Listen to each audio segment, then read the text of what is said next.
بسم اللہ الرحمن الرحیم۔ وائی کے ایس وائس کے سامعین السلام علیکم۔ وائی کے ایس وائس کے عزیز سامعین، مصر کے ایک گاؤں میں ایک پاک حجرہ مشہور تھا جہاں لڑکی کو شادی سے 10 دن پہلے بند کیا جاتا۔ اگر وہ بدکار ہوتی تو وہ غائب ہو جاتی۔ ایک لوہار کی بیٹی کی شادی سے 10 دن پہلے گاؤں والے اسے بٹھانے لگے تو اس کی خبر سلطان صلاح الدین ایوبی کو لگی تو سلطان خود لڑکی کے لباس میں پاک حجرے میں بیٹھ گیا کہ آخر حجرے میں کیا راز چھپا ہے۔ جیسے ہی آدھی رات کا وقت ہوا تو اچانک دیا بجھ گیا۔ مصر کے شہر اسوان میں ایک گاؤں آباد تھا۔ وہ گاؤں آبادی کے لحاظ سے ایک چھوٹا سا گاؤں تھا۔ اس گاؤں کے اکثر لوگ کھیتی باڑی اور کچھ لوگ بازار میں تجارت کر کے زندگی کا گزر بسر کرتے تھے۔ وہ گاؤں اسوان شہر کا سب سے چھوٹا اور خوبصورت گاؤں تھا، لیکن وہ گاؤں جہالت سے بھرا ہوا گاؤں تھا۔ اس میں کوئی آدمی پڑھا لکھا نہیں تھا۔ تمام لوگ پرانے رسم و رواج اور روایات کو دیکھ کر چلتے، حتیٰ کہ وہ یہ بھی نہ دیکھتے کہ ان رسم و رواج کو پورا کرنے میں کسی کی عزت خاک میں مل رہی ہے یا نہیں۔ وہ گاؤں اسوان شہر کے مغربی ساحل کے ساتھ سمندر کے کنارے آباد تھا۔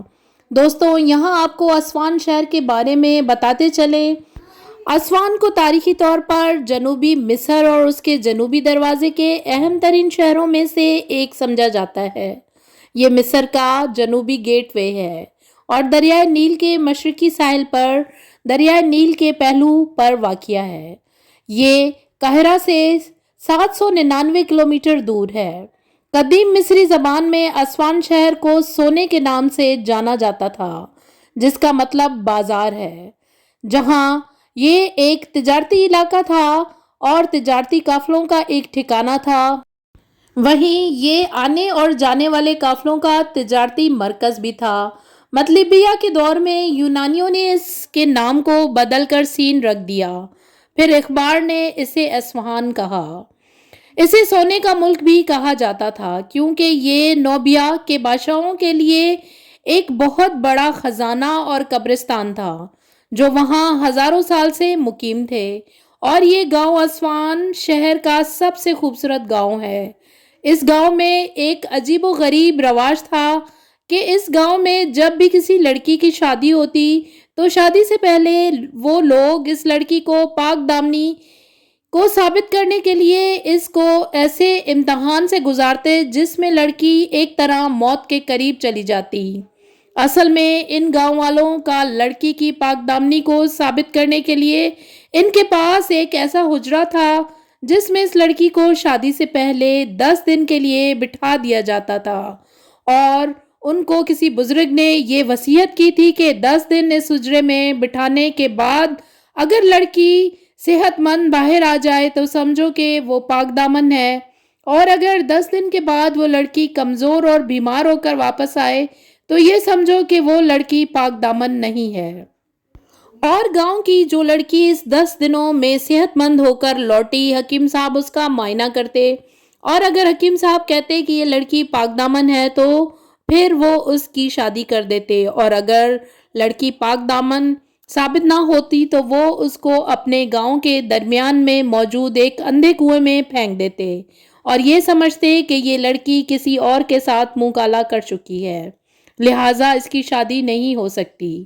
وہ گاؤں ایک جنگل کے ساتھ آباد تھا۔ اس جنگل کی دوسری طرف گاؤں کے مخالف الٹ میں وہ حجرہ بنا ہوا تھا جو بالکل سنسان بیابان میں موجود تھا۔ اس حجرے کے مغربی طرف پر ایک ندی بہتی تھی اور ہر طرف سنسان بیابان زمین تھی۔ پہلے تو اس گاؤں کے لوگ ڈر سے اپنی بیٹیوں کی شادی نہیں کرتے تھے، لیکن اس گاؤں کا چودھری بہت ظالم اور سخت دل تھا۔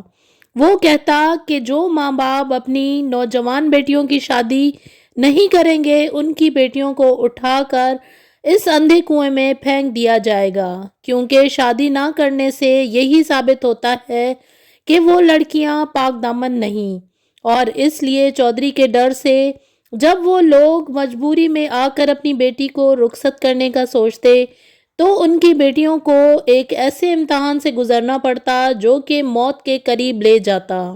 جب بھی کسی لڑکی کی شادی ہوتی تو اس سے پہلے وہ ایک قیامت سے گزرتی۔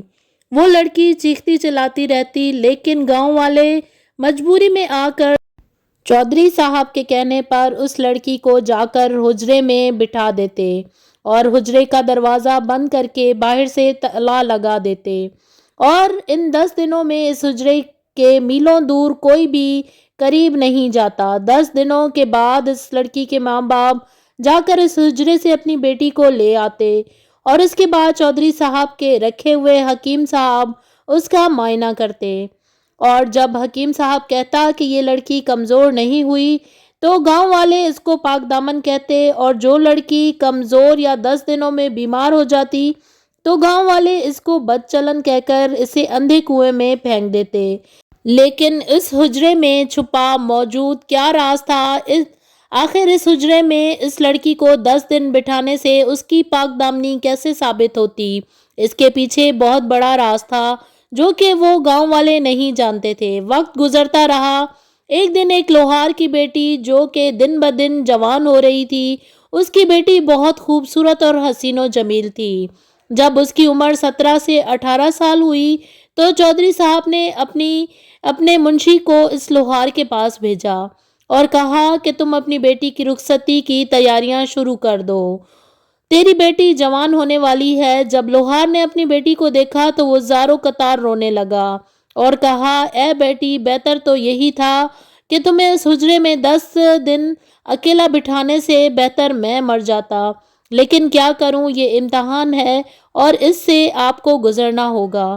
میں جانتا ہوں تیرا دامن پاک ہے، صاف ہے، تجھے آج تک کسی آدمی نے دیکھا نہیں، چھونا تو دور کی بات ہے۔ چودھری صاحب جانتا تھا کہ اس کی بیٹی بہت خوبصورت ہے، لہٰذا چودھری صاحب کو لوہار کی بیٹی کی شادی کروانے میں کچھ زیادہ ہی جلدی تھی۔ وقت گزرتا رہا۔ جب اس کی بیٹی ٹھیک 18 سال کی ہوئی تو چودھری صاحب نے پھر اپنی منشی کو لوہار کے پاس بھیجا اور کہا کہ جا کر لوہار کو خبر دو کہ اگلے مہینے اس کی بیٹی جس سے وہ چاہے شادی کرا دی جائے۔ وقت گزر رہا ہے۔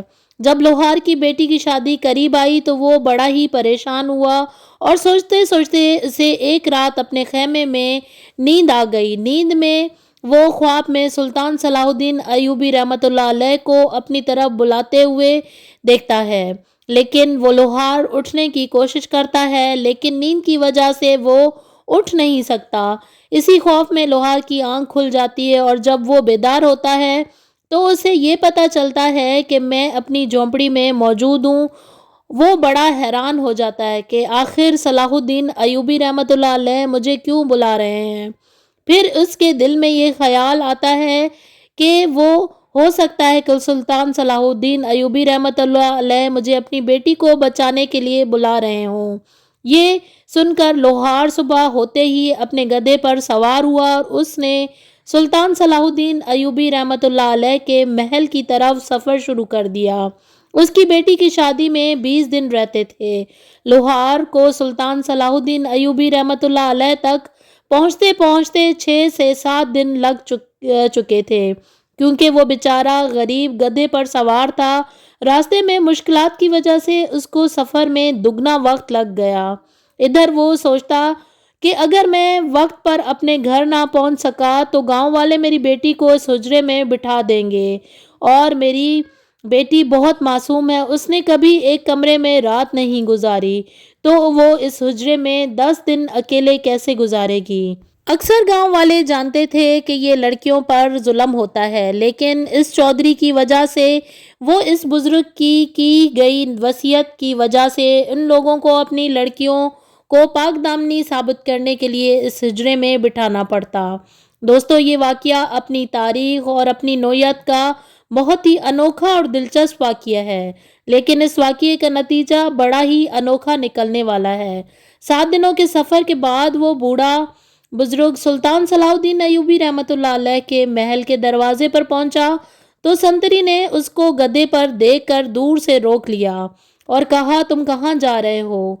تو اس نے کہا کہ میں سلطان صلاح الدین ایوبی رحمۃ اللہ علیہ کے حکم پر اس سے ملنے کے لیے آ رہا ہوں۔ یہ سن کر سنتری نے کہا، بوڑھے سلطان اور تمہیں بلانے کے لیے کیا کہے گا، اپنی اوقات تو دیکھو۔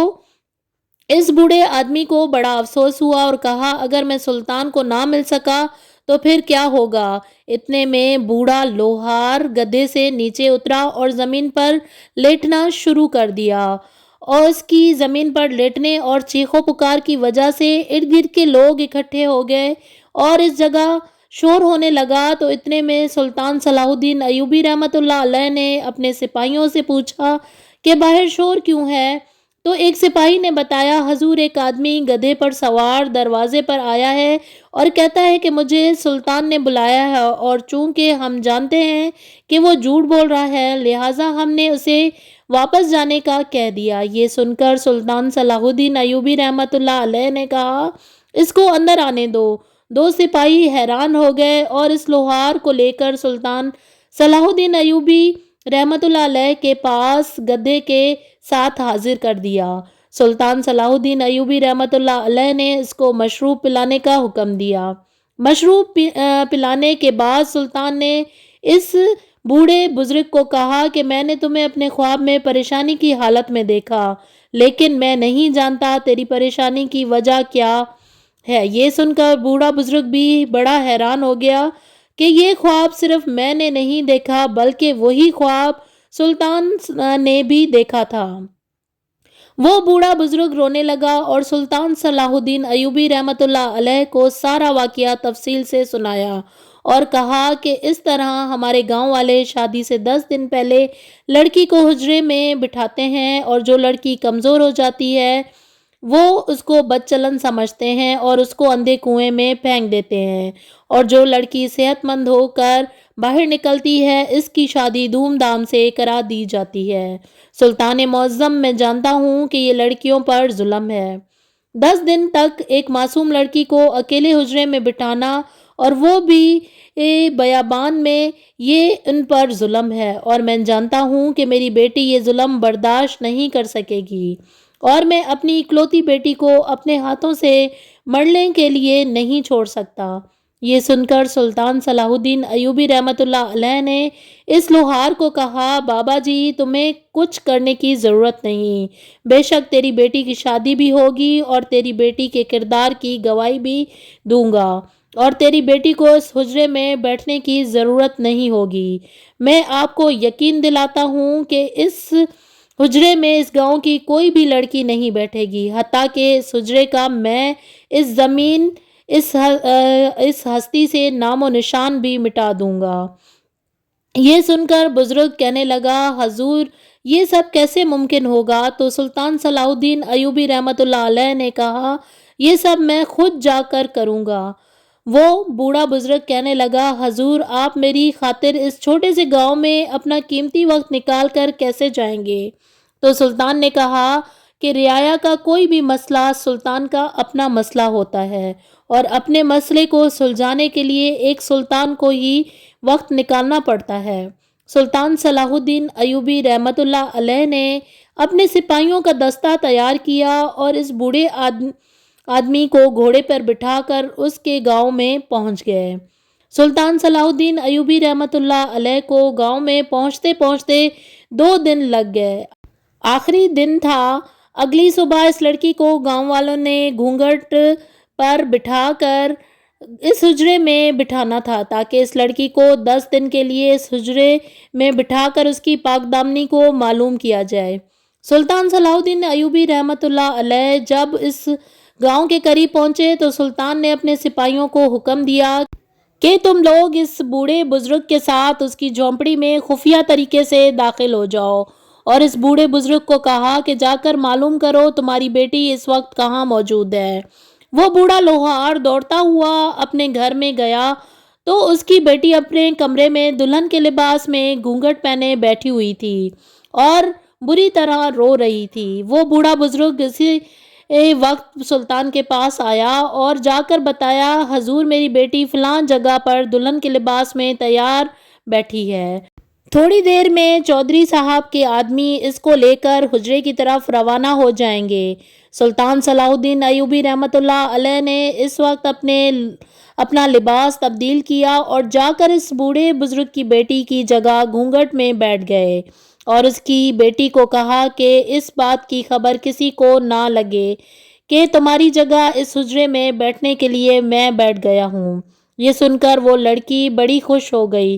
سلطان صلاح الدین ایوبی رحمۃ اللہ علیہ اب اس لڑکی کی جگہ حجرے میں ان لوگوں کے ساتھ چل پڑے۔ چودھری کے آدمی کو پتہ نہیں چلا کہ اس گھونگھٹ میں اس لوہار کی بیٹی ہے یا کوئی اور۔ وہ ڈولی لے کر حجرے میں پہنچ گئے، ڈولی کو اندر رکھا اور باہر سے اس کمرے کو بند کرنے کے بعد گاؤں والے واپس آ گئے۔ تھوڑی دیر گزری، سلطان صلاح الدین ایوبی رحمۃ اللہ علیہ نے محسوس کیا کہ اس حجرے نما کمرے میں کوئی چیز موجود ہے۔ تھوڑی دیر گزری، اتنے میں ایک بھاری آواز سنائی دی۔ سلطان جان چکے تھے کہ یہ آواز کسی جن یا کسی شیطان کی نہیں بلکہ یہ کسی بڑے آدمی کی ہے۔ اتنے میں اس آدمی نے سلطان کے چہرے پر گھونگھٹ اتارا تو سلطان صلاح الدین ایوبی رحمۃ اللہ علیہ نے اپنا خنجر نکالا اور اس آدمی کے سینے میں گھونپ دیا۔ سلطان صلاح الدین ایوبی رحمۃ اللہ علیہ نے اس سے پوچھا کہ تم کون ہو؟ تو اس نے کہا کہ میں اس گاؤں کا چودھری ہوں۔ سلطان صلاح الدین ایوبی رحمۃ اللہ علیہ سارا کھیل سمجھ چکے تھے، کیونکہ سلطان کو پتہ چل چکا تھا کہ وہ چودھری ہی نوجوان لڑکیوں کو اس حجرے میں بٹھاتا ہے، اور جب گاؤں والے حجرے میں لڑکی کو بٹھا کر چلے جاتے ہیں تو یہ خفیہ راستے سے اس حجرے میں آتا ہے اور ان لڑکیوں کو ہوس کا نشانہ بناتا ہے، اور 10 دن تک لڑکیوں کو ہوس کا نشانہ بنانے کے بعد ان کی شادی کروا دیتا ہے۔